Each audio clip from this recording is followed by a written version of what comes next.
Hello everyone and welcome back to our channel. So sa ngayon, tuturuan ko kayo kung paano gagawa ng playlist. So ito nga po yung channel ko, ayan. So ito yung channel ko, Learn English with Teacher Mary Ann. Ayan, so ang gagawin lamang po natin ay i-click lamang po natin ito ulit. Ayan, punta po tayo dito sa mga videos. Ayan, so dito po tayo sa mga videos kasi gagawa tayo ng playlist. Ayan, okay. So, i-click po natin yung video na yan.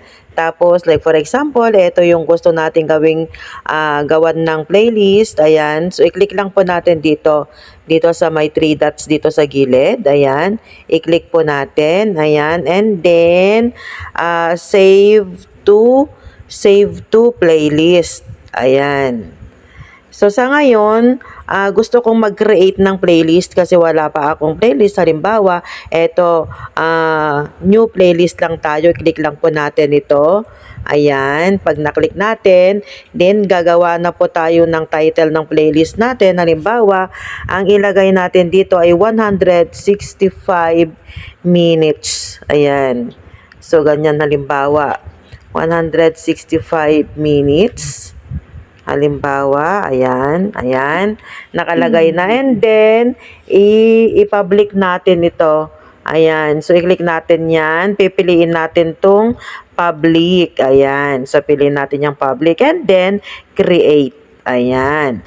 So naka-create na tayo ng playlist. Ngayon, ito, gusto natin ipunta sa playlist natin. Halimbawa, i-click natin ito. Dito sa gilid lang sa may 3 dots. Then, save to playlist. Ayan, i-click yung playlist. Tapos, lalabas ngayon. Saan mo pa siya isa-save? Dito sa 165 minutes na ginawa natin kanina. Ayan, i-click natin and then done. Ayan. So, ganun lang guys ang gagawin. Dito lamang po sa may 3 dots. Ayan. Ulitin natin sa may 3 dots. I-click. Then, save to playlist. Ayan. And then, ito yung playlist na ginawa natin kanina. 165 minutes. Ayan. Ito, 165 minutes and done. So, ganun lang guys ang paggawa ng playlist.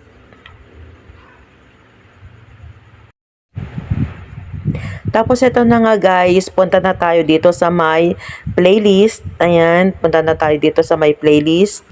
Tingnan natin, ito yung playlist natin. Tingnan natin dito yung na-save nating 165 minutes. So ito na siya.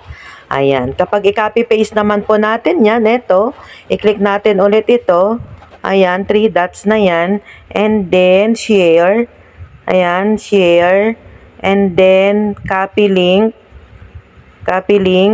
and then paste na po doon sa kung kanino mo isesend. Ganun lang kasimple guys.